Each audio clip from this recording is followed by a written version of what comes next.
Welcome back, everybody, to the H3 Podcast Live on twitch.tv/H3H3 Productions. Today we have a very special impromptu episode. I'll tell you what, we've been thinking about doing the show twice per week. We're thinking about bringing a Tuesday episode to you guys where we have a top of the week where we discuss what's going on in the world, have some laughs, have some goofs, just me and Hila hanging out. Maybe sometimes some people come and hang with us. But on Friday, we have the interviews and our traditional stuff there. But I think it would bring a good balance to have like us time and, that all of us time. It's like top of the month, but top of the week. Yeah. It's top of the month. We cram everything into one episode. It ends up being like 3-hour marathon. But we could do that every week, be more current, have some laughs along the way every week. So here's basically our pilot attempt to do that. And I'm thinking about cutting it down, making about like an hour long each episode, something about that length. So yeah, that's what we're thinking. So let's give it a shot. And a quick thank you. We have no sponsors today, so our real and only sponsors, as it has always been, is the wonderful people on Twitch Prime and our subscribers on Twitch. You guys are my heart and soul, okay? And when I lay in bed at night with Hila, I'm not thinking about her. I'm thinking about you guys. I'm saying she's cool, I like her, but my Twitch Prime subs, that's who I'm freaking getting off to. Of that message. So, Hila too, she act like I know you think about her Twitch Prime subs. Don't act like that's not who you're fantasizing about. I'm dreaming of those emoticons when I go to sleep. More emoticons. So anyway, thank you everybody who supports the show. Let's get into it. Couple of things on my chest I want to get off first and foremost before we get into the memes. I'm back on Fupa Loss. Right. I was doing really good. I was up to 205. When you started? When I was at my fattest. Yeah. I was a monster. You did really good. You got sick, lost the progress. Yeah, that's the killer. Hopefully I got to stay healthy.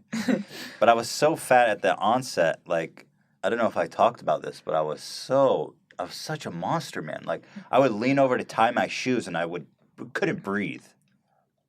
Like, that's not a joke. Like, it was alarming. Yeah. It was, I stopped wearing tennis shoes. Only sneakers, only Vans.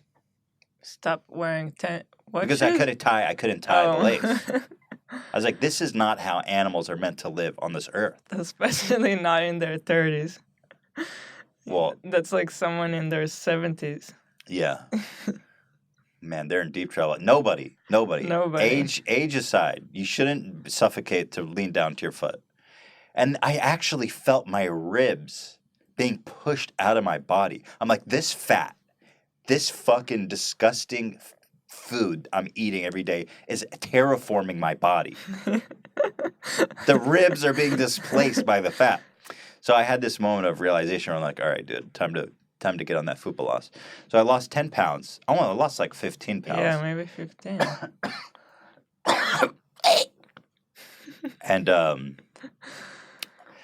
And then I got sick, like Hila said, and I was like, fuck it. I was like, fuck my life. Well, when you're sick, you can't exercise, and then you start also eating whatever because you don't feel well. Yeah, you need comfort. You need that comfort food. You're vulnerable. And then it's so hard to get back to it. So right. And then eventually you lose your rhythm, and you're like, fuck it. Fuck my life. This cheeseburger is more important than me living over the age of 50. Isn't that strange? I'm fully a food addict. Like, it's straight. People are like, "Oh, you're addicted to heroin. You're addicted to meth, alcohol, all these problems." I'm a food addict, and I'm kicking that addiction. Yeah. When my ribs are being pushed out of my body, and I feel it, and I'll still go eat a cheeseburger and French fries. That's an addiction. That's sick. When you start to get uncomfortable in your own body, right? It's like maybe do something about that. Yeah, take your fate into your own hands. It sounds very uncomfortable. It's uncomfortable. It's disgusting, and it's unhealthy. But it's hard to make that change. I mean, I see with you, you're really trying, and I see how hard it is. God, losing weight is like the most annoying thing. But on one hand, it's like, it's good to acknowledge it as an addiction. Because it should give you some more sympathy for people who suffer from being like a fat fucking monster. Right? To put it sensitively. Fat people are not monsters. I was Let's a fat just make monster. that I was clear. a fucking beach whale, dude, fighting to get back to the ocean. But it's good to think about it as an addiction, right? You don't say, Yeah. damn it, just stop doing heroin. You got to think about it. It's a complicated it's complicated. issue. Yeah. It's complicated. So anyway, I've been doing good. I've been exercising hard, man. I've been hitting that elliptical. Mm-hmm. I've been dieting. I go to bed starving. I don't know if that's how you do it, but I don't know. I need to see results quick, otherwise I get discouraged. So I'll starve myself. I call it the concentration camp diet. I just fucking starve myself. You should write a book. I know. About how to starve. My book will be banned in America. So the fat cow monsters of America need to go on the concentration camp diet. That'll be the title. Everyone's going to love it. Anyway, I woke up this morning super hungry because I hit the gym last night. By that, I mean the elliptical machine. And I was starving because I went to bed hungry. And we go to Starbucks. And I'm always looking for like a healthy alternative for the food. And they have this one item called I always fucking crack up when I say it on the intercom. I can't take these people seriously. It's called the feta cheese egg white flat tortilla wrap. It's like a whole run-on sentence. The egg white spinach fettuccine wheat wrap. And it's like, you have to say it like whimsically. And they're like, all right, sir. And if you try to like not say the full thing, they always like, what? Yeah, what? Say it. They like shame you. Say it. Like with the coffee size, I refuse to say their names. So every time, like, I want a small coffee. So they're like, oh, you want the fucking tortellini? Okay, I know this has been run into the ground about Starbucks, but seriously, what the fuck? A small, a large, a medium. And I don't play by the rules. I'm a rebel, okay? I may get the feta egg white spinach tortellini, but I refuse to say fucking tall or grande. I want a medium coffee. You know what I mean. Don't make me say it. Anyway, I get this diet food. It's just such a con, this health food. They give you this egg white, and it's like oozing with like butter and cheese, and they're like, oh, there's spinach in it. That's healthy. And it's like little flakes of spinach that was sauteed in butter. And and I'm eating this. We're eating this on the way over, and I'm like, this isn't what I wanted. You ever eat a meal and you're like, I would be better off not having put this in my body? Yes, a lot. I think that a lot. My body would be healthier. I would be healthier in life if I just straight up didn't eat this meal. That's how I felt about it a little bit. Right. It's pretty... I'm a fan of eating at home. So for me, almost every time I eat out is how I feel. Say that again? I like eating at home. Like, you just can't compare that to food you get outside. Yeah. I know what's in there. You get fresh vegetables. You know what, yeah. And when you eat out, it's like, I don't know how I got this food and what happened in the process. And some chef who was back there who didn't wipe his fucking hands after taking a shit, his finger broke through the baby wipe, and he's like, eh. Or like when you're at home, you have this... you have like this mix of lettuce and stuff, and it's got a date on it. And if it's one day past, we like throw it out. I freak out and throw it out. I don't know if they do it in the restaurant. Yeah. You may be eating like a 2-week-old. Yeah. You also, probably are. When you get a head of lettuce and you're washing the little bugs and grime out, do they do that? They're busy people. Probably not. So. Yeah, I don't like eating out either. So that's my rant for the morning. Pretty much covered everything on the agenda there. I was moving on to the next story here. Top Story. You guys probably saw this. It was a really special meme. This was circulating on Twitter everywhere. The Joey Salads is a fucking Nazi meme. So good. Oh my God. Okay. So on Twitter, somebody originally tweeted out something like, to those of you who say Trump supporters aren't Nazis, look at this picture. Man, I'm going to fucking erase Windows. I hate Windows so much. Bill Gates, you may cure malaria, but you'll never make me not want to flip and kick a wall. Anyway. So somebody tweets out, to people who say not all Trump supporters are Nazis, look at this picture, and it's Joey Salads, of course. And I see this, I'm like, oh, for fuck's sake, Joey, of course. And then everybody starts retweeting this, and media starts picking it up, this picture of Joey Salads just as a Nazi. What does that guy's shirt say? Obama called me clinger. Hillary calls me deplorable. Terrorists call me infidel. Trump calls me American. That's a little dramatic, dude. But regardless, you have Joey Salads standing next to you with a swastika on his sleeve. You seem very reasonable. So this is from a prank from like months ago. And the media picks it up and everyone's like, oh shit, that's Joey Salads. People don't really look into it, obviously. Who looks into anything these days? Except me. So people thought he was at the rally in Charlottesville. Right. Last week. So you guys probably follow this whole thing in Charlottesville where there was like a white supremacist who freaking ran over people. I mean, if you have to be living under a rock not to have heard about that. Mm-hmm. I have really nothing to add to that hasn't already been said by everybody. But everybody thought Joey Salads was there. And a Nazi Swazi. And everyone's like, what the fuck? Joey's a terrorist or he's a Nazi. And so obviously, he's not a Nazi. He's just a salad head. I know that. Most of you guys know that by now. And it's from a prank from months ago. Let me watch it. I got it here. Yeah, what was the prank about? Yeah, so the prank was about Nazi at Trump rally, social experiment. Are Trump supporters Nazis? Here's a brief excerpt from that video. We denounce you. We renounce you. You're welcome to be here. Let me People show. over there on that side, Well, we don't see it. yeah, but the left. Oh shit! I'm getting used to this new format. Hang on one sec. There you go. We should get you a mouse. Yeah, a mouse would be helpful. So here it is. People over there on that side, they're telling us we're all Nazis. We denounce you. We renounce you. You're welcome to be here. We can't stop you, but I don't know why you're doing this, but it's not acceptable here. We do not agree with what you have there. I thought we were Nazis. That the people over there are calling us Nazis. Not okay. Not okay. Not okay. I'm a Latino and I support Trump.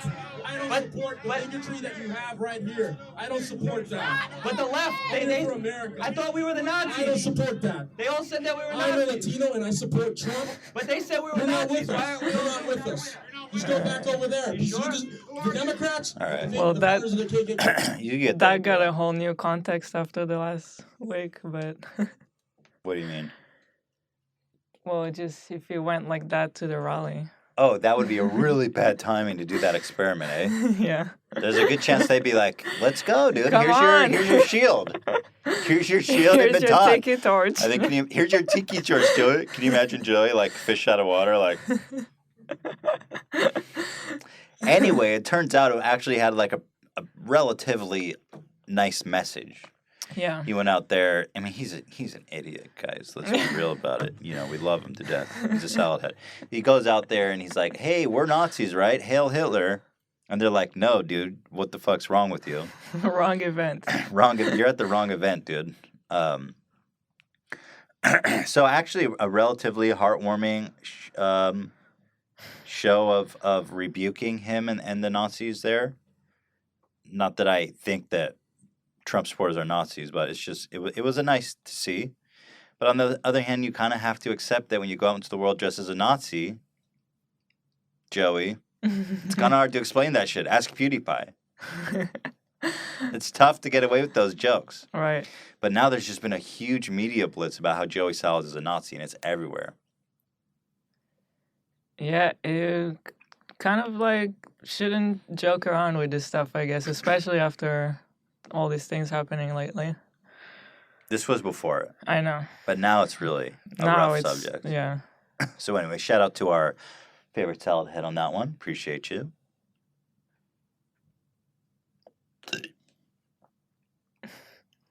Dead air. Next up, Jake Paul drops the mic, literally. Jake Paul hosted and performed at the Teen Choice Award. That's kind of shocking to me. It's hard to imagine a world where Jake Paul is actually beloved. I mean, I know he is, but the disconnect that the Teen Choice Awards on Nickelodeon would. I don't know. He won 2 awards he was nominated for. He hosted the dang thing. He performed. I don't know. It's just Those teens. I don't know. A Teen Choice Award. What? How far up the teen are we going? Because I feel like they're at about 15.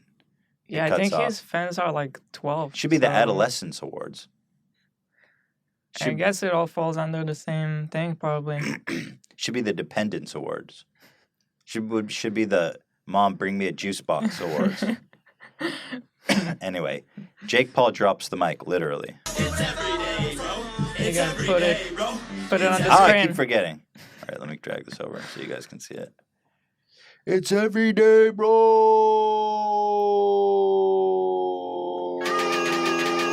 Oh, thank you, Dan. I needed that. It's every day, bro.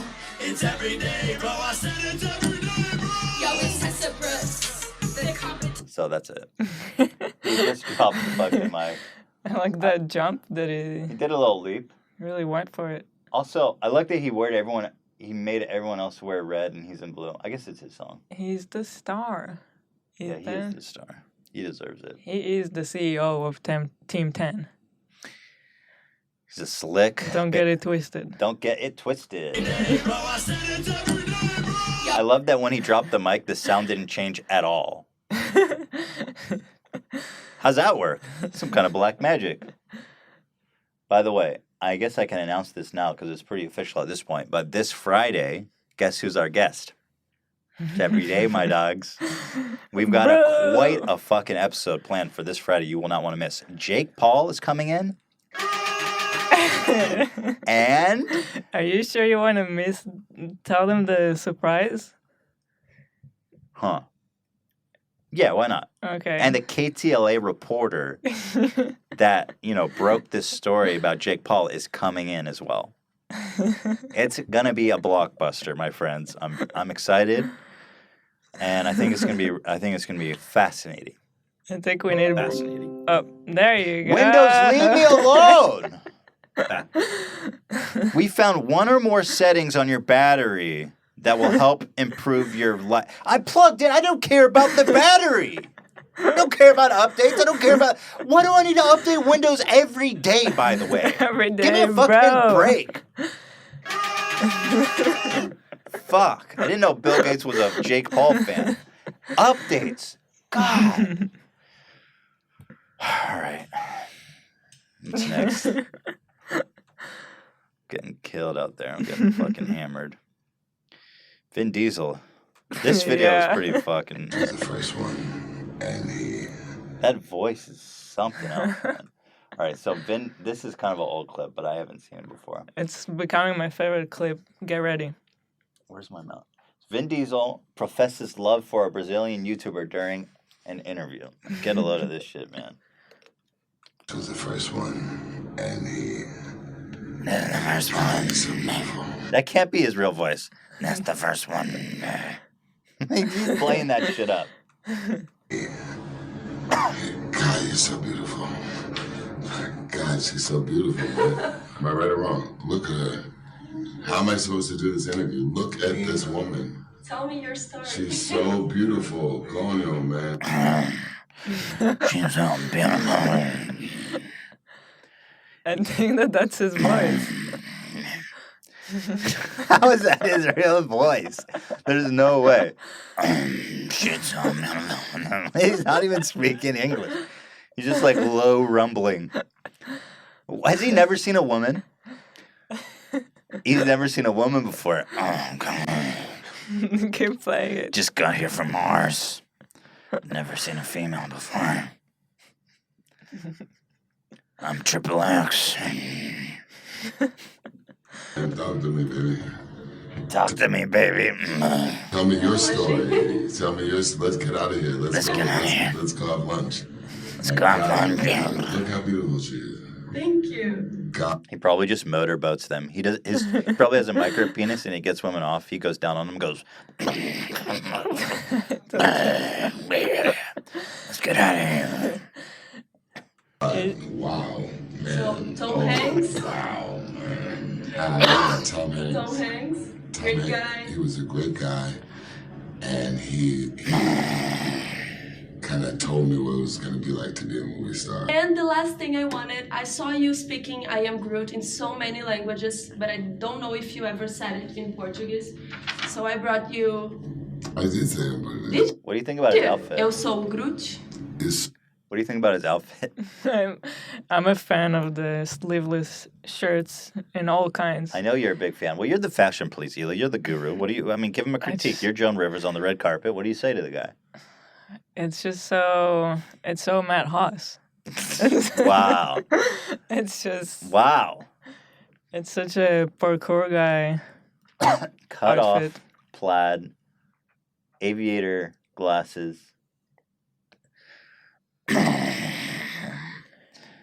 But can you keep playing? It's unbelievable. I can't get enough of it, dude. so good.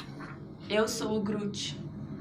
I love her, man. She's so fucking Can sexy. you believe I can't that? do this interview. Look at her. Eu sou o Groot. Does anyone say this?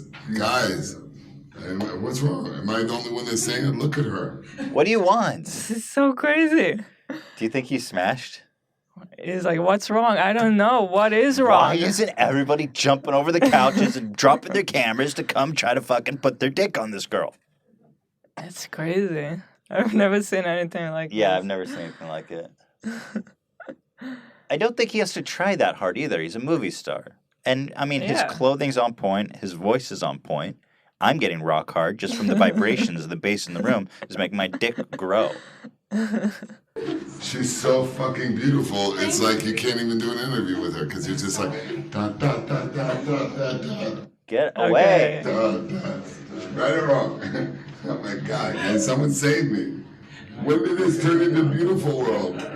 Beautiful world? When did this turn into beautiful world? You open your voice and shut up and the fucking cut off. When did this turn into beautiful world?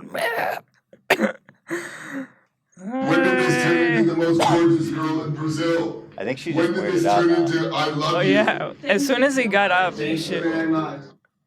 As soon as he got up, it's like, oh shit, stay where you are. Ooh. Do you think he fucked her? She looked creeped out by the end. I doubt Wait, it. here's part 2. There's actually a sequel to this. Oh, is this just Oh, a... TMZ. Here's backstage. She does seem weirded out by him. Yeah, she is. Love her. Say something. I'm shy. I can't tell her how I feel. I love her. Is he on drugs? I mean, he almost seems... I don't know. I love what he's having. I want to enter beautiful world. Are you sure? Who is this? No, I don't know. Actually, I'm not sure. I want to enter a beautiful world. At least not on camera. Shit. Nice footage, TMZ. What was that clip? I don't know, man. Their intro and outro took as much space as the fucking... So anyway, that's fun. That was an interesting one, you know? Clip is crazy. I've seen Vin Diesel in interviews, and I liked him. Really? I play- haven't. That's my first clip. He plays like Okay. Dungeons and Dragons and shit. Hmm. He's like a nerd. So he's just high on something here? Maybe. Something is wrong. Well, I mean, did you not see her? Love is a drug, they say, Hila. So.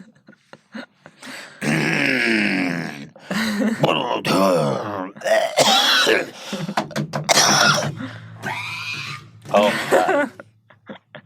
Sometimes I go Oh too my hard on the God. cough. I feel like I'm gonna pass out. All right. Thank you for that, Dan. What else we got on deck here, my friends? Mike Tyson in an interview. This is an interesting one because I'm curious what your take is on this one. I haven't seen this. Yeah, this one's good. This is a good video. So it's called Mike Tyson Swears on TV, but that's really not even the point of the video. All right, welcome back. Many of you probably know that Mike Tyson, former heavyweight champion, is in town, and he met up with Mayor Rob Ford. Well, he joins us right now with his promoter, Alex. Thanks for joining us, both of you. I'll start with yourself. Many are wondering, how did that happen, this meeting with the mayor? I have no idea. It's my fault again. No, at the end of the day, he is the mayor of the city. Mike Tyson is here to promote the first ever performance in Canada. And when I had Sugar Ray Leonard come to Montreal to launch the book, we went to the mayor's office. We're here, it's an habit. We go see the mayor. And this is the first time probably in the history of Toronto where the mayor is bigger than the whole city. You know, he's the biggest celebrity than anybody in the city. Everybody wants to see the mayor. And he's a really dynamic character. All right, so you read up on him, you sort of would follow him? No, I didn't read up on him. I watched him on television. Right. In the States, and he's a big hit in the States. He's a big hit. Now, some of your critics would say, there's a race for mayor. We know you're a convicted rapist. This could hurt his campaign. How would you respond to that? Hey, I don't know who said that. You're the only one I heard say that. You know what I mean? And I don't have no comment to that. Because it's not. So, I don't know if you caught what happened. Mike Tyson's a convicted rapist. Right. And that happened a long time ago, and it was shrouded in controversy. It was his girlfriend who accused him of and he went to prison for it. It ended his career. Nobody. It's a very controversial thing. So anyway, this guy's like, "You're a convicted rapist. What do you say to the people who say it's not a good look for him, for the mayor to be hanging out with you?" Then Mike fucking loses it, and I think understandably. It's kind of a fucking, curveball. Right. Hey, thanks for coming to Toronto. Having a good time? So, you're a convicted rapist. And this is after you spent time... Oh, this is... For it Dude, it's been 15 years. Yeah, okay. Nobody, that shit doesn't come up, really. But anyway, it's on live television. And he's out here trying to promote his live show. They're on tour there. I don't know. It's kind of... I don't know. Here, I'll continue. Negative, and you being negative, and I met the mayor, and nothing they can do about it. We actually had a really good time. We talked about George Travallo. He was a legend. His promoter sees Mike snapping, dude. Right. Mike spent quite a bit of time yesterday. Mike snapping. Life, highs and lows. So interesting that you come across like a nice guy, but you're really a piece of shit. Hey, that comment. Fuck you. That was a piece of shit. We're doing live TV. Hey, I don't care. What are you gonna do about it? All right, we got a show that you're doing tonight. We are. A lot of people. We are. Where it comes raw and it's the real truth. Yeah, a lot of the truth. Be there to see your show. Just tell us a bit about it. It speaks for itself. It's kind of hard to start promoting your show. It's a Broadway production. It went to Vegas. His friend's like, I'm calm. Be calm, Mike. And we're really proud to bring it. It's like is a human being. Why you brought it up and now you want him to just move on and go back to all smiley mode? It's a little hard. No, don't ask that question. It's not the right set. It's not the right time or place. Yeah. But look, I don't know if Mike or I don't know. I have no patience for rapists, obviously. But the Mike one was pretty controversial. It's a time. Someone, I don't know. It's kind of tricky here, but anyway, Mike is such a character. Yeah. Look at him, he wants to kill him. On October 9th, we're going to be in Monte Carlo. Right. Is it nerve-wracking for you to do something like this, or is it more nervous for you to box? How does it compare? I don't know. It's more nerve-wracking for me to hear us talking to a rat piece of shit. Look at his friend. He's like, wrap up this interview. Thank you for coming in. Fuck you. I love it. Mike is a wordsmith. Good for him. I love Mike Tyson for. We're all people. If you're gonna ask him and mean shit, deal with the consequence. Yeah, I agree. I think it's better to not be like, oh well, my show tonight is gonna be great. I'm more nervous boxing than performing, and you just called me a rapist. If anything, it's more humanizing of Mike because it shows that wasn't just something he did and already forgot about. Doesn't matter if he did it or not, but obviously it was a dark thing in his life. Yeah. and you don't just bring it up like that. I mean, Mike Tyson is one of the most interesting people, really. Dude has been through so much shit. He had such a rough upbringing. He was the champion by like 19. Went to prison for rape. Controversy, surrounded in controversy. Came out. His career was over. And then his daughter fucking had a freak death. Did you know that? I think you told me His about daughter it, like yeah. fell out of a window or so, or some freak. No, it wasn't even that. It was like totally outside of his control. Dan, can you look that? I'll tell you. Anyway, here. She died in a tragic accident on a treadmill. Wow. That's wild. A hanging accident involving a treadmill, like something you could never foresee or prevent. Crazy. His daughter dies, like, and that fucks, like, I don't know, man. He's an interesting guy, dude.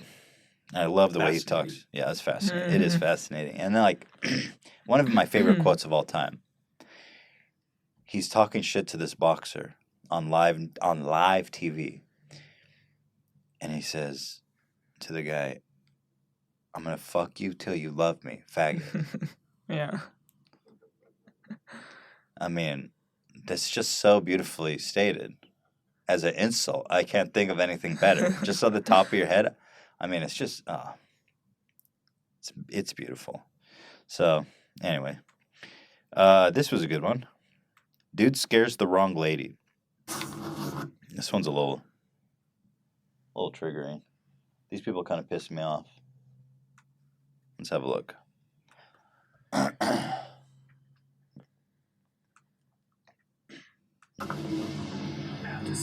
All right, so you know what this guy looks like a class act already. Miller High Life hat with that it's so bent. The deeper the bend, the more the inbred, is what they say. Looks like he's missing a couple teeth.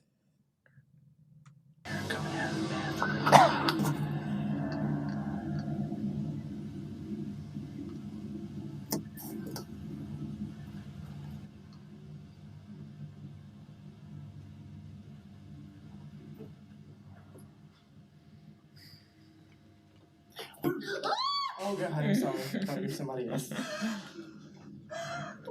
This lady is dying. She's horrified.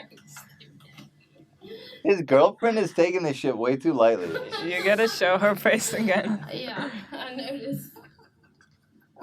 She's squealed. Oh my God. Oh my God. I scared the wrong person. You scared the shit. Can you show her? Oh God, I'm sorry. I thought you were somebody else. Oh my God. Oh God, That's crazy. Look how she's hyperventilating. Anyway, I love how he's like, "Oh my God, I'm so sorry. Let me go put this on YouTube and not blur your face. I'm so sorry."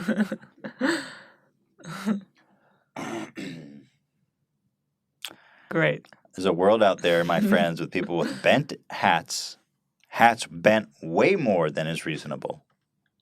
Scaring people in hallways, filming them. I'm telling you, man, the world out there is crazy. It's crazy. Back me up on that, Hila. Yep. Thanks. When you got support like that, let me tell you, the world is my oyster. This show is untoppable. What else we got here? Got some other stories. Disney is pulling out all of its content from Netflix, Hulu, Amazon, every streaming platform. Disney's pulling out. You know, just like my dad wishes he did. Dad jokes. Kind of. It's still a little too sexual for a dad joke, but I see your point. It's kind of there in the same realm. Yeah, early dad joke. Yeah, early dad joke. Pre-fatherhood joke. So they're pulling out, and my first thought was like, well, good luck, idiots, you know. But Disney owns But wait, they're pulling out because... Yeah, they're starting their own streaming platform. Right, I don't And think you said that. Yeah, they're starting their own streaming platform. And give me a fucking break. How many of these companies are so entitled to our $10 per month? Give me a break. I can't even count all the memberships we have for stuff I'm paying like that. $1,000 a month in like random $10 membership fees. Yeah, Every it company's adds trying to up. get, and it's getting to the point where it's kind of defeating the whole purpose. It's like you have these streaming platforms to combat piracy and cable. Cable television, which nobody our age has, super expensive. It's like $120 a month for like church, sports, and home shopping, and like 3 channels you actually watch. You're actually watching commercials with sports. Dude. Commercials with... Yeah. Cable doesn't make sense to me as a product anymore. You pay way more money, $120 a month, and then it's half of it is like super intense commercials. Yeah. So then you have these streaming platforms, they're blowing up, they're competing with cable. I'm paying Netflix, Hulu, Amazon. Between those 3, I'm paying like $30 a month. But it just starts there. We're paying like Showtime to Well, watch. yeah, You know, there's all kinds, and No, I pay HBO, I pay Showtime, I pay PlayStation. Yeah. And you have Crunchyroll, I pay and everybody. So Wait, I shouldn't say Crunchyroll. I'm not a weeboo. No, I'm kidding. I love Crunchyroll. Don't be ashamed. I'm kidding. I'm just kidding.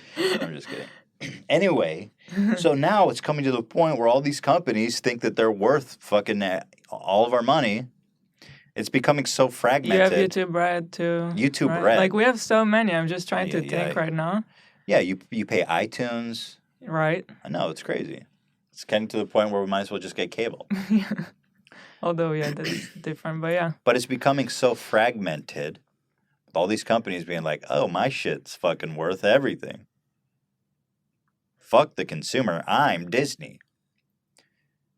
We make kids content, but we're run by sociopaths. I'm Disney. It's becoming so fragmented that it's like it's defeating the purpose. Yeah. Anyway, so I'm like, oh, fuck off, Disney. I'm not buying your crap. I'm still not buying their crap, but just to give you an idea of how much property they actually own. They own Pixar. Everything Pixar's ever made. Lucasfilm, Star Wars, Marvel, everything Marvel, ABC. What you know all those late night shows you watch, Hila? Those might be owned by Disney. Oh shit. Because they own ABC, they own A&E Network, History Channel, Lifetime, Blaze, Crime, and I'm all into the Crime and Investigation Network. ESPN, a lot of people care about that. Touchstone Pictures, and there's way more than that. Oh, and A&E, they had that good Scientology series. I just don't see it though, because it's like it's mostly kids content, Disney, I feel like. But then you have a lot of other serious films, and it's weird. Who's it for? Yeah, it's gonna be a weird collection of stuff. Just fuck off. Don't they have enough money? Yes. In short, yes, but they do. They have enough money. Star Wars made like $10 trillion in its first day. No, but it did make like $1 billion in its opening weekend. Like, you're fine. The Disney executives are sociopaths. I'm not kidding. Herbalife, you guys know about this company? It's like this giant like pyramid scheme company, and it's covered in the disguise of being a. What was the name of that documentary? I don't remember, but they say they have products for like betting on zero. Yeah, they have these health products. Apparently, they sell like shakes and that kind of stuff, but it's all just a scam. Well, it's a pyramid scheme. So essentially, it's this. But it's not even about selling the products, right? Right. That's what makes it a pyramid scheme. Yeah. The product isn't actually the product. The product is the affiliation, where you have to go recruit people to sell under you. You know, it's a pyramid scheme. And so basically, this company Herbalife was like, you know, a little bit of an underground pyramid scheme. And then, like 10 years ago, this guy who rose to the ranks of one of the head directors of Disney got hired by Herbalife to take over. And this guy turned it into like this worldwide scheme. And I seen this guy in this documentary, Betting to Zero. It's really interesting. I recommend it a lot. Yeah. And I'm looking at this guy, dude, and man, you could just ease as a sociopath. That guy would put poison in baby food and go to bed at night and sleep like an angel. He probably does. It's wild. This is the kind of guy who would give your fucking nan a tumble down the stairs and say goodnight to his children, give him a kiss. I mean, I'm telling. Anyway, that's neither here nor there, to be honest. But the point is, I don't like Disney. I don't trust them. And if you guys are looking for your next spokesman, I'm available. You can contact me. I love making content, and just hit us up anytime, Disney. Actually, everyone I know who's worked for Disney, which I have some friends who have, they He's all fired are like, by now.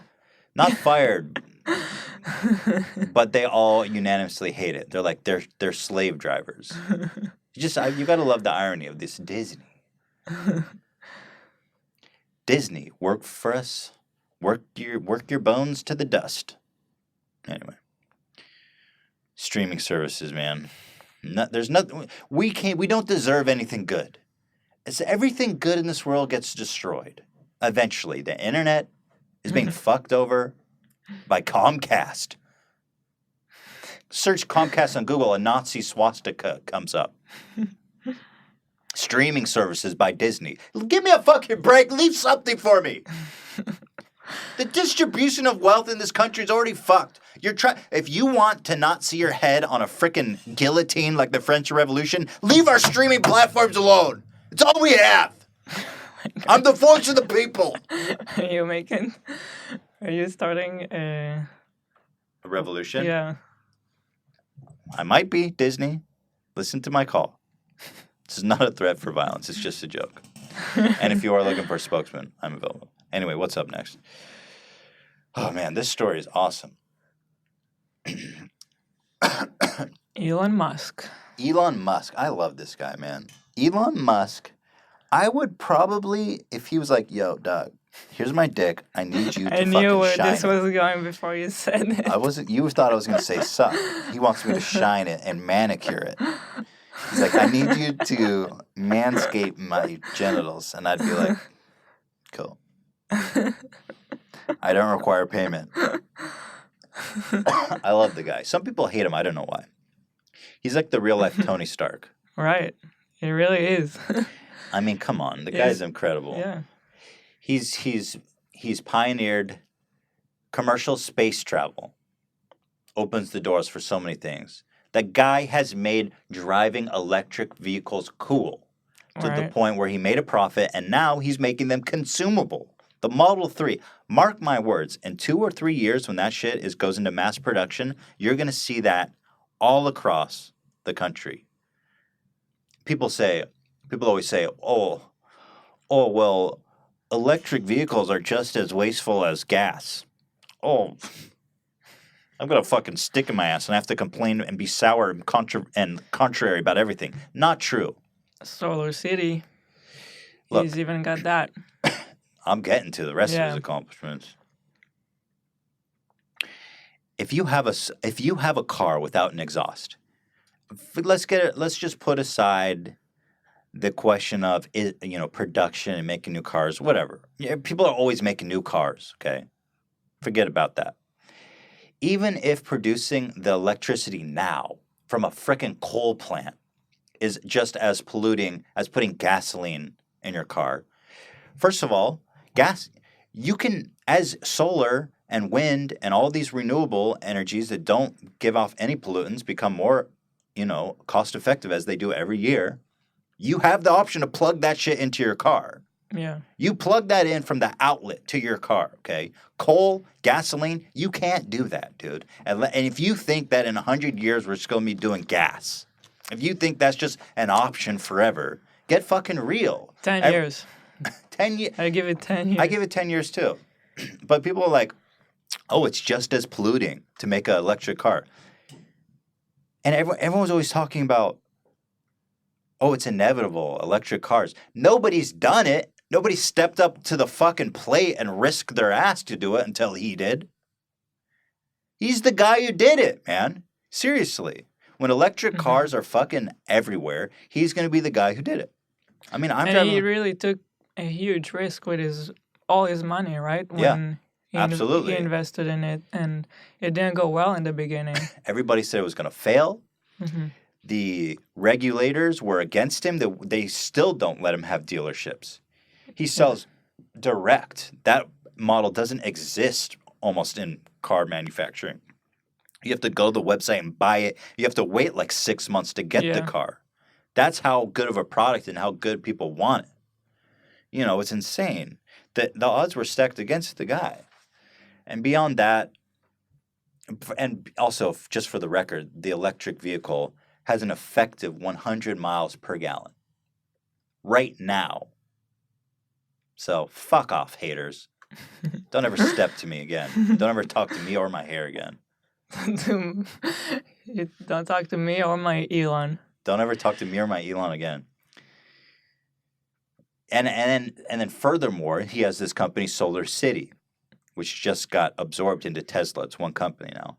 But the guy, let me show you this shit. I mean, Tesla. Weren't both companies his? So Yeah, but I don't know why they absorbed it all into Tesla. I think what happened was his cousin or someone had was a co-founder of Solar City, and he just absorbed it. Okay, look at this. Look at this house. You want to know what the fuck's going on with the future? Look at this house. Look, ordinary to you? These shingles here are. Oh my God! Don't click here to chat. Should I talk to this guy? No. These roofing that you see here is solar panels, you guys.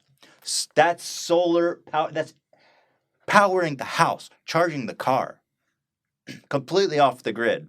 Mm-hmm. Okay.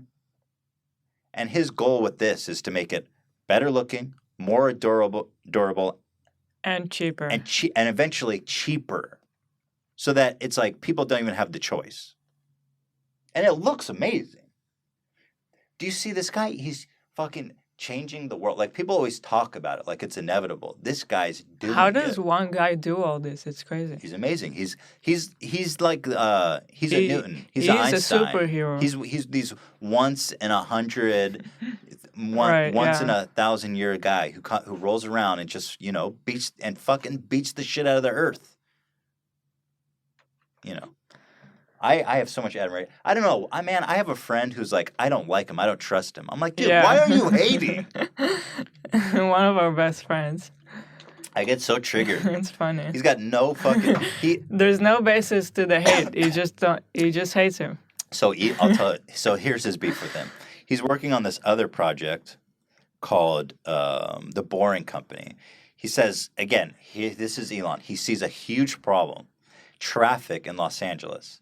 Traffic, as you know, if you don't live in Los Angeles, everybody knows that traffic is impossible. If you've never been here, it's hard to believe how bad it is. Yeah. I thought, coming from Tel Aviv, Tel Aviv had like horrible traffic. It's a joy. Oh my God, it's nothing compared to here. Just give you an idea, to drive like 20 miles, it takes like an hour during the day.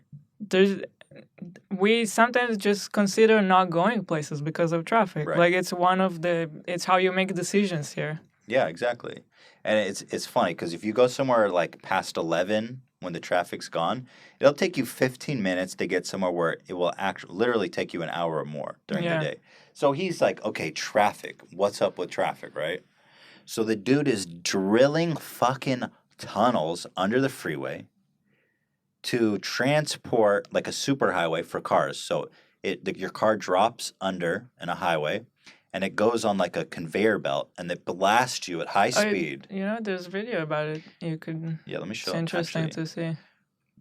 Boring Company video, and it blasts you at high speed. Here, watch this video. This is great.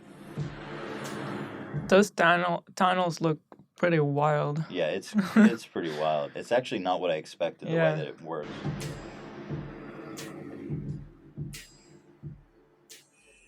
So there's basically platforms you drive onto, and it lowers you underground. And it just and then here you go. There's like superhighways underground that bypass the traffic and the roads. And it launches you at like 100 plus miles per hour. and then it lifts you up. So the car is not even... No, yeah. The car doesn't run. It's on a platform. You're not even putting mileage on your car. Right. Oh, it goes 200 kilometers per hour. That's fast. Yeah. It's funny. The future is so not what people imagine in some ways. In some ways, flying cars. Because when you look at like the future, yeah, you imagine stuff in the air. Yeah. You don't actually imagine digging underneath into the earth. Yeah. So. My favorite part about all of this is that he called it the Boring Company. Yeah. It's so genius. So good. Anyway, it's just an idea, obviously. He did start drilling. Look, people are saying, oh, it's not happening, lol. People always said that to Elon. You think Elon's going to listen to you haters? Look at this shit. Boring Company drill. He already built a fucking one-of-a-kind. Well, even if it doesn't happen, at least the guy is trying. Tell me it's not happening. Look at these pictures. Try to tell me this shit's not happening. Look at this fucking drill. Oh my God. That's that picture. Here. This is how it works. It's like this crazy state-of-the-art drill. Wow, it's not happening. Look at them lowering the drill into a pit. Look at this. It's not happening, they says. It's not happening, they says. Get real. If Elon wills it, then it happens. Well, anyway, our friend was like, oh, I don't like this because it's like class warfare. All the rich people get a superhighway, and all the poor people have to be on the freeway. I'm like, dude, stop. That still means less people on the freeway, first of all. Less traffic on the freeway, and, oh my God, toll roads already fucking exist, dude. Yeah. Stop! Anyway, I'm going to be honest. We got a Tesla recently. We're leasing a Tesla. I'm not into having nice cars. I never was. We had a Prius. That was all I ever wanted. But it's more about just like fucking supporting this movement that I love about going eco-friendly. It's sick. I mean, I like the car. The car's dope. I really like it. But it's like there's no exhaust pipes on the car. Mm-hmm. You plug it in your garage. You wake up every morning with a full tank of gas. It's cool, man. I like it. Well, how do you like the Tesla? I actually really like it. It's funny. I thought that it was like so unnecessary because we had the Prius. And I was like, why do we need this? And I thought it's just going to be another car. But it's actually really cool. And I'm not, obviously this is not like a paid anything. I'll take his money and his data. But it is really cool. They make some new stuff that I never thought of before, like the gas and brake in one pedal. I love that so much. I don't know if you want to explain it. So they have what's called one pedal driving. This is actually one of my favorite features. Yeah, mine too. So unexpected that I would love it. Because at first it's really awkward and weird. Mm-hmm. So the gas pedal, when you take your foot off the gas, it brakes, essentially. Yeah. It brakes. You still have the brake too. So, yeah, because sometimes you need to like slow down fast and, whatever, you have a brake. But it's pretty intense when you take your foot off the gas. So 90% of the time, I don't even need the brake. Yeah. And it's used to regenerate energy for the battery too. And also, I've just noticed that it's so much more immediate when you're braking or slowing down that it feels a lot safer. I think so. When I drive our Prius now and I take my foot off the gas and it's almost like keep gliding at the same speed. I'm like, what the fuck? Because if you need to react immediately, there's a few seconds. Yeah. It's crazy. And then you know Elon's not satisfied just to make an electric car. The self-driving, he's like, let's sprinkle that shit in there too, and it works amazingly. Right. This morning, I was having a little breakfast in the car. You put on auto drive in the traffic, and like, I'm good, dude. I eat my breakfast, my coffee. I've got it on auto drive. It's sick. It feels safe because the car's so responsive. Mm-hmm. I like it a lot. But more than that, I just like supporting the movement. It's obviously an expensive car. I think when the Model 3 comes out, which is it's like more than half the price of that one. Then I'm going to get one. I can't wait for those solar roofs to become like the mainstream thing. Dude, they're available. But now it's probably expensive. Yeah. It's expensive as fuck. But, you know, he's out there. He's shaking his dick, man. But in Israel, almost everyone had, well, not everyone, but a lot of the majority of the houses have solar heater for the water. Mm-hmm.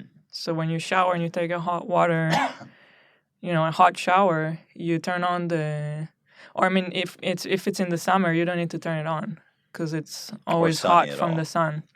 And I've always loved that. Like, it's just such a simple, great thing. It's so weird. If it's sunny, you have hot water. It's, after being in Israel for 5 years, it's crazy to think that that's not a thing in America. Yeah, and it's always been in, I don't know why. It's such a thing. Like, if you ever get a shot from above, you'll see that every roof has a solar panel, every single one. And I read a report that it cuts down on like 6 or 8% of energy consumption from the country's power grid. That's significant. Yeah, in LA that would work. Amazing. Anyway, we're getting there. It's inevitable. I see more and more solar panels every day when I'm driving through LA. So Elon, I got your back, dude. I got your dick. I don't know if he wants that. But he does scare me, and this gets into the point I wanted to talk about. Elon's starting to freak me the fuck out because he's talking about AI. He's been in the news a lot talking about the dangers of artificial intelligence, saying that it poses a greater threat than North Korea. This is the greatest existential crisis we've ever faced as a species, that we need to start regulating it like drugs and weapons and stuff like that. Yeah, he said something like, if you're not worried about AI, you should be. Right.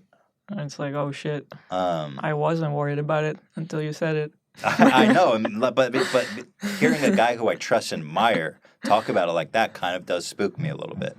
So just to give you a little background, he owns a company called OpenAI, and they're basically just testing the limits of how far can they take AI.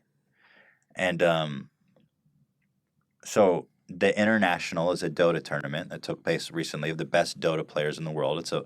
Dota is like a competitive game where two teams of players fight each other in an arena of some sort, and it's a very high level skill based game with a lot of chaos, a lot is happening, a lot of data to understand and crunch. Kind of like StarCraft, right? Yeah, it's like StarCraft. It's like chess, real time chess.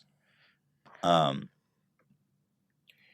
so they were like, well, this is a good platform to test this bot, to test this AI.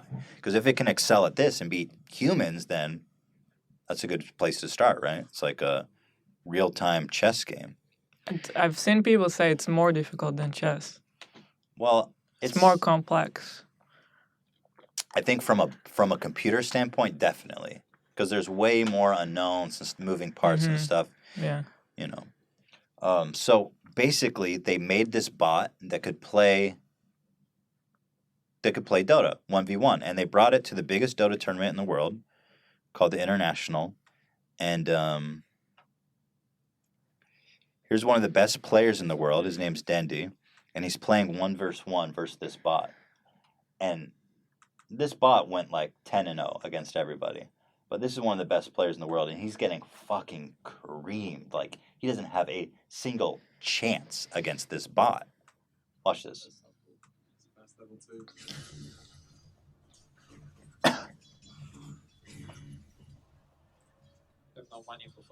He's on the right. The bot's on the left.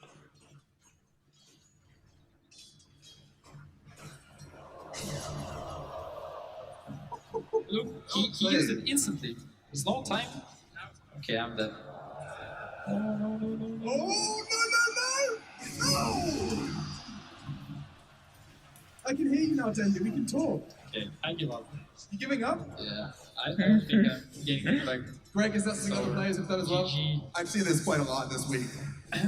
Okay, so would you want to do like best two? So anyway, this was at the end of a long 1v1 battle. That was the second round against him. And he's getting creamed. The bot is on another level. And this is one of the best players in the world. And obviously the bot has the ability to make decisions immediately. Doesn't have to think about anything. Doesn't have to think about taking a healing or doing an attack or calculating range. But that's why it's so terrifying. Yeah, it's all immediate. The bot doesn't need time to think. When you give him a human's task and it learns to do it they're so vastly like if you have a true AI, they're gonna look at us like freaking we have the intellect of a mouse. You know, everything immediately makes sense to them. They calculate and rationalize any problem immediately, and our brains are just pathetic. I mean, ultimately. So the danger is there. I can see that for sure. If a machine somehow gets past a moral barrier that's coded into itself, who knows what decisions it's going to optimize? If humanity or life on Earth becomes part of its optimization code, for whatever purpose it sees, who fucking knows? You know. Elon says he's afraid that humans will become second-class citizens to robots. It's essentially like a dystopian Matrix. Westworld season 2. Yeah, exactly. Westworld season 2. So here's the engineer of that bot, basically explaining what happened. Comprehend this. These are pro players. These are human brains. So you're just telling me this robot has failed so many times, it's actually better than professional Dota players? It's played for really lifetimes of experience, and it's played so many games of Dota. It's explored many different strategies, learned to bait, learned to exploit other people who bait, and it's just played far more into the strategy space than any human has. So it turns out robots don't eat, sleep, and they just play Dota 24 hours a day. Dendy, let's see if you can do it a second time. So I thought that explanation was actually really interesting, or fascinating, should I say. Fascinating. Because it's like this bot can just play Dota lifetimes in the span of like a year. Even less, right? How long? I think they were developing it for a year or less. Okay. Yeah. But in a year, they can play 100 lifetimes of straight Dota. You know, an amount of experience that no human could ever achieve. No amount of data, you know. It's pretty interesting stuff. They say that next year, during the next international, they're going to try to make a full 5-man team to compete against the best team in the world. That's going to be something to watch. Yeah. And they're going to win. The bots are going to win, right? I mean, how else? So then, Mark Zuckerberg, my favorite person who represents my favorite company, Cancer Book, started talking shit on my boy Elon, and I'm like, bitch, what the fuck? Zuckerberg. I don't like Zuckerberg. I don't like his company. I don't like his stupid, smarmy face. And I don't like other things about him. He says about Elon. Basically, our main reason is freebooting on Facebook. Right? Among many. Facebook other is stuff, one of the most... But that's just like it's the best example of how they do business on Facebook. Yeah, I think so. The fact they let that go and they reward people who do it and pay them is really representative. Mm-hmm. But they're one of the most unscrupulous, disgusting companies, I think. The way they farm data, they've done experiments on people trying to manipulate their mood to try to sell them products. They'll show them posts that they know will make them sad so that they can sell them Kleenex or whatever, or Prozac. Or ice cream. So then Mark Zuckerberg starts getting butthurt at Elon, and he says that Elon is being irresponsible and ridiculous. He said this publicly in a live stream about Elon. He calls it fear-mongering. And Elon later responds, I've spoken to Zuckerberg about it, and his understanding on the topic is limited. Ouch. Fucking, that's like that high level CEO burn. That's like an AI talking about us. Right. That's spot on. His understanding is limited. And to be fair, you run Facebook, dude. What the fuck do you do except mine my data? I'm going to put a dick pic on Facebook so Zuckerberg can mine it.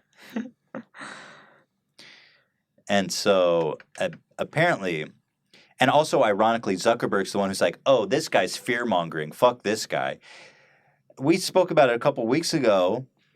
Facebook is the one who created these chat bots Right. And they invented their own language to start communicating with each other and broke the protocol that was designed for them and had to be shut off. Yeah. And he's the one being like, oh, you fear-mongering. He's the one developing Skynet in his basement. And so actually the beef goes even deeper, and I love this whole story. It's great. It's a classic story of good versus evil in my mind. So SpaceX. Forget about YouTube drama. Oh my God, dude, this is on a whole nother level. SpaceX was Elon's space company. Was responsible for launching one of their internet beaming satellites on the Falcon 9 rocket that blew up upon launch. It was one of their failed launches. And that was Facebook's satellite that was going to go fly over Africa and give everybody free access to the internet, known as Facebook's Free Basics. And so that satellite got blown up when the Falcon 9 failed to launch and exploded. Marx said about that, as I'm here in Africa, in my ivory tower, in my palace in Africa, and I have an African beautiful woman fanning me with a palm leaf and feeding me grapes like Jabba the Hutt. All right, get on. I'm deeply disappointed to hear that SpaceX launch failure destroyed our satellite that would have provided connectivity to so many entrepreneurs and everyone else across the continent. Isn't that so altruistic and amazing that Facebook was going to launch a satellite over Africa to give them free internet? Yeah. But wait. It was actually just some fucking scheme. Yeah, it does have such a scheme. This is what a scheme was. It sounds like a scheme. Would you seriously trust Facebook, the altruistic company, to beam free internet to India? It's so shady that India, when they launched it over India, banned it. They banned anyone from accessing it because they called it essentially digital colonialism. It was a data mining scheme disguised as humanitarian aid with bloated third-party companies' apps. And get this, it wasn't like you just connect to it and then you can use the internet. You have to use it using only a Facebook app. Of course. And then the data in India was that apparently almost nobody was connecting to it for the first time with the internet. 90% of the people who were using it were just out of data and used it to access Facebook. Fucking asshole. I'm going to save the world. I'm here in Africa. I was going to save this flea-ridden country. Thank you. I will take another grape. Fucking whatever they call, I love that India banned it. They banned his ass. They know what's up. India's been doing good lately, actually. I'm proud of India lately. They also passed a bunch of legislation committing to going solar and getting off coal and stuff. They're very, they speak a lot about the global warming. It's good. Issues. Well, they're one of the biggest, offenders. Affected by it, yeah. Not but they're burning a lot of coal. Mm-hmm. But they're a developing country. It's hard. Anyway, that's a whole different thing. But anyway, I just love that Mark's trying to make it seem like this guy just killed all of the internet for Africa. So, yeah, that's about it. And yesterday you had a little heart attack, right? When your phone beeped and you got a Twitter notification. Oh, God. This was so fucked. So I'm on my phone last night. I'm preparing for this podcast today. And on Twitter, it says, Elon Musk followed you back. And this wasn't no fake shit. Like, it was verified Elon Musk followed you back. And I was like, Hila, wait. She was talking to me. I'm like, Hila, stop. Open Twitter. And man, I don't know if I got goofed, if it was a bug, if he had accidentally followed me and then unfollowed me. Broke my heart, man. He did unfollow, basically. So you think that he... No, I'm just saying for the people listening. No, he's not currently following me. Yeah. Well, what do you think happened? Because I'm 100% sure I saw Elon Musk followed you back. If you're sure that it said that he followed you back. It said that. So I think maybe he followed you by mistake and then unfollowed because he didn't know. Like he clicked on it by mistake somehow. Oh man, it's breaking my heart, dude. Well, he saw my profile. He's pretty much probably my number one most desired guest. The guy is deep into everything I care about. He's at the heart of it. And let me tell you this about Elon. He's fascinating. Fascinating. Fascinating. Fascinating. Thank you, Dan. Anyway, that's pretty much what I have for today. I hope you guys enjoyed that. Now it is time to bring in the news with Dan. Let's take a short break, and then we'll just hop on to the news with Dan to wrap up the show. So we'll be back in a quick 2 minutes, my friends. Stay tuned. Welcome back, everybody, to the H3 Podcast, weekly top of the week. Our new episode, hope you guys are enjoying it. We're back with the news with Dan. Dan, why don't you take us off?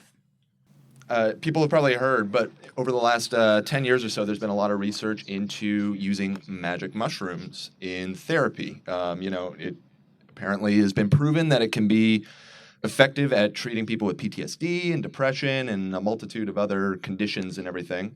And researchers have just discovered this breakthrough where they can essentially synthesize the enzyme that makes you trip the fuck out when you're taking mushrooms. So now it can be kind of put into medicine and done in, a more clinical way than eating nasty dirt mushrooms. So you don't need to eat cow pies anymore. Cow pies. Yeah. Right. But it will trip you out the same if you take the medicine. That's what they're saying. Essentially, this is the active ingredient, so to speak, in those cow pies or mushrooms that grow on cow pies that completely make you trip the fuck out. And so, yeah, basically, a lot of very reputable research institutes have said that this legitimately is one of the best methods that they've ever seen when used in a clinical environment. They're not saying everybody should take mushrooms, but if somebody is suffering depression or has severe PTSD, in the right environment with the therapist there with you, kind of babysitting your trip, you can kind of talk through it, and by the time you come out of the experience, you're actually feeling much better. And they say in the article, I think they said they've found it to be effective up to about 6 months. Wow. Whoa. Right. So you just get a after this treatment one every session. 6 months or something like that, and you're good.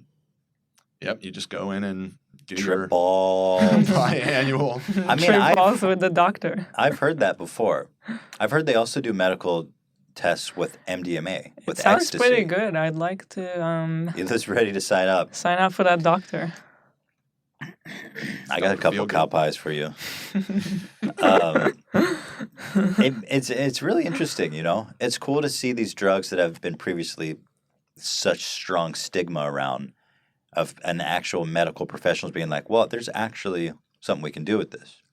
Especially if you do it in a controlled Control. environment. That, by the way, let me stress this. This isn't saying go out and take these drugs. It's going to make you feel better. That is not. It's not. You have to do it in a controlled environment with a professional. That being said, if you go out to the forest and look for giant cow dumps, you may get lucky. All right, cool. Great, interesting story. What's up next? What do we have up here next? We've got North Korea. Right. So you have to be living under a rock to not have heard of this, but this was a big deal in the last week and felt like something we should probably touch on. Tensions with North Korea and this kind of rhetoric of like, oh, we're going to bomb you. This has been going on forever, right? Like it's at the point where everybody just kind of rolls their eyes and like, sure. The difference this time is apparently North Korea has miniaturized their nuclear weapon small enough that in theory they could put this on a missile and hit the continental United States. Especially relevant for us here because they, what caught my eye is they keep mentioning, Los Angeles. That's in range. So this feels a little different this time because of that. So they backed off Guam to threaten Los Angeles. The tensions have stabilized. They're no longer threatening to bomb Guam. Thank God. Poor Guam. In retrospect, it's easy to see that like, oh, nothing was ever going to happen. But again, every time prior to this, we could say, oh, nothing's going to happen because nothing can happen. Now it can happen. Now they have the technology to nuke us. Fuck it, I'm going back to Israel. I It's safer there. I was just thinking to myself, I left Israel to beautiful Los Have Angeles. this lunatic threaten to nuke us now. By the way, what poor Guam. What the fuck did Guam do? They're like, back off or we're gonna bomb Guam. And Guam's in the corner like, what the fuck did I do? Guam's like a U.S. territory. They can't even vote. They're basically just slaves to America. We're gonna bomb Guam. Oh my God, Dan, you're using the Wall Street Journal. I just saw someone. Wow, let me hide that. Yo, what someone the fuck? pointed what the that out. fuck? Oh, that's right. You guys Mortal have enemies. history there. Let's quickly get off that story. Nah, whatever. I'm kidding. What else? Did you have anything else to add? No, just that I don't want to get nuked, I guess. That's the main. That's the a main fair here. point. Death by nuke is may not be the worst way to go. I mean, you Well, it get depends on where vaporized. you are, Yeah, it right? depends where you are. Yeah. If you're, oh my God, these ads. Yeah, it really depends where you are. But I'd love. I mean, getting vaporized, quick and dirty, right? Anyway, what else we got? All right, and then this one, I don't want to say made me happy because that's kind of dark, but big game hunter trampled to death by elephant in Namibia? Namibia? That's a country that I've heard of. That's I'm a such an place that ignorant exists. fuck. I shouldn't like relish in the fact that I've never heard of this country, this place on Earth. I know Nambia. Is that Namibia? I've always heard think Nambia, this and is when I looked at Namibia. it earlier, that's what I thought it says. But Namibia. now that I'm looking at it, All right, well, there's a place out there called stupid Namibia. Americans. Don't ever forget it. so yeah, this guy from Argentina went hunting elephants because that's still a thing people do God, apparently. Those people. Yeah, and you know, I'm not relishing in his death necessarily, but you gotta love the irony, right? I mean, and people that go out and do big game hunting. I'm relishing in it. And how did Okay, he fair enough. die? You can He relish. just fell? Some shit. No, it looks like the elephant fucked him up. Look, when Yeah? you go out for that big game Because hunt, usually they're like from far away and they're not even doing anything. It's just they just pay someone to hunt for them and then they take a picture with the dead animal like they did something. that may have been the case here, but they just fucked up. But it's when you're on this big game hunt, right? The whole point is like me versus the animal. That's the whole point. And how lopsided is that game? How often does the human lose? Well, guess what, boys? Today the human lost. Today the human lost. Yeah, it's even if you're like, it's an underdog story. Yeah. Everybody loves the underdog story. Fuck that guy. He went out there shaking his dick, trying to get his fucking nut off. Feel like a big man killing a beautiful, immaculate, majestic elephant. I really don't get these people. Really don't get it.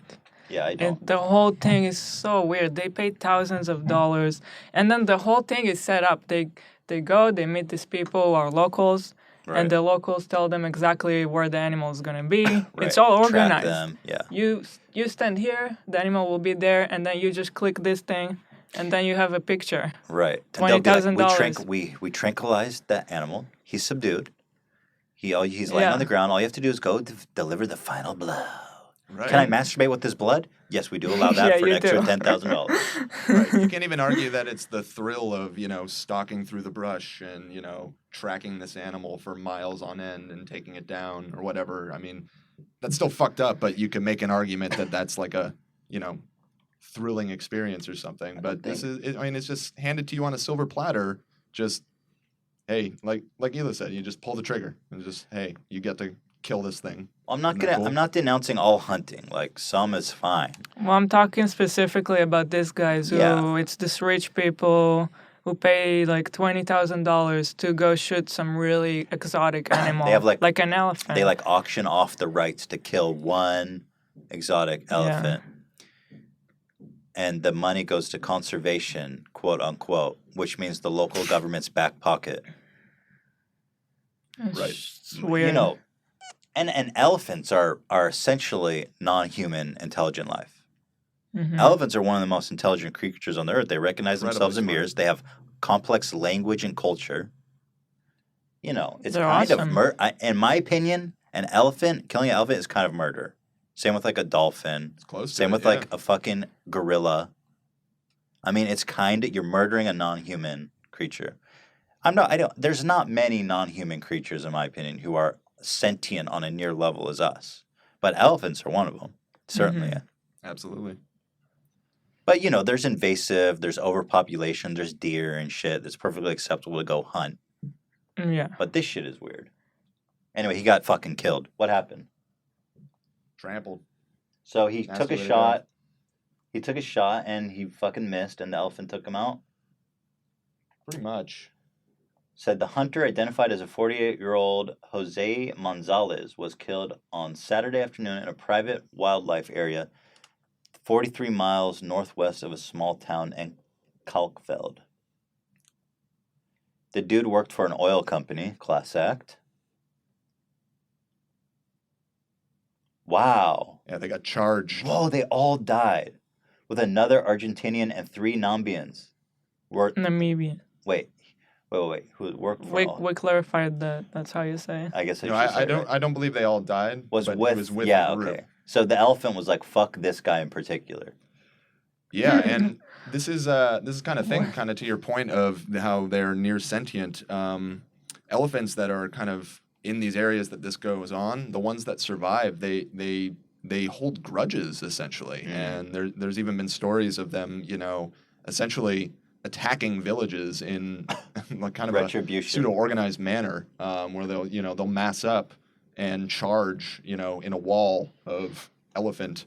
And You just don't trample mess with the everybody. elephants. And that's what humans would do. Right. And it was kind of like the same in SeaWorld with the shamu and the killer whales. A few times the killer whales actually killed the trainers. Right. Because it's like, fuck you. It's slavery. Stop bossing me around and free me. Yeah. Yeah, they Free get it. Shamu. On some level, they understand. I think, yeah, and killer whales are one of them too. That's, Mhm. you know. Well, that's just my opinion, folks. And we need like a slogan. And that's the way it goes down. Well, that's our show. That's our Tuesday show. Hope you guys had fun. Let us know what you thought. We think we're going to keep doing it every week. I like the balance here between having us doing our thing here and having a guest on Friday. It's a good balance. To be truthful with you, my dream, although it's far off from now, is to do it every weekday. But that's far away. That is a fascinating thought. But for now, it's a 2-day. I like that balance for now. We should call this the fascinating show. This is the fascination hour. I found it really fascinating. It's the fascination hour, guys. Anyway, I hope you all had a good time. Hope you had a laugh. Happy Wednesday, my dudes. See you on Friday for Jake Paul and the KTL8 Reporter. Looking forward to that. Until then, my friends, I shall be calling you in my thoughts and prayers.